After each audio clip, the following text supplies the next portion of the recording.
خب این اشتی میگیره دیگه عزیزم.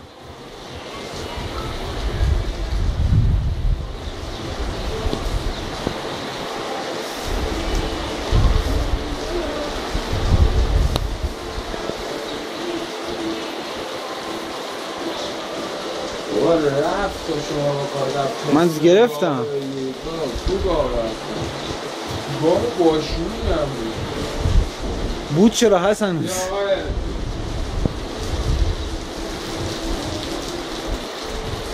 خب ما اینجا داریم نوریو. احوالی شما؟ کاری باشه.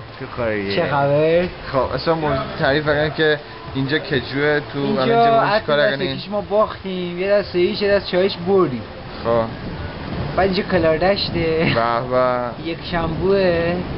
چه سالی؟ تولد آقا امام زمانه. چه سالیه؟ سال 1690 تیر ماه. ندومه 27 28 26 تیر ماه 27 فکر کنم. بمون با چه کسایی بمونی کلاردش؟ من هستم، آقا مهدی سالار هسته، من در گیرم کریم. بعد فیلم میکسیم دو طرفه. خب دیگه آقای ایمان هسته اینجا. ایمان شانی. فراز هم هسته. ایمان شانی یه های بده ایمان. فراز داره دنبال اینترنت میگرده. خب بعدی الان میاد الان میاد.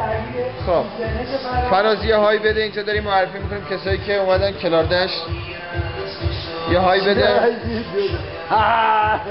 بعدم میکس کنیم.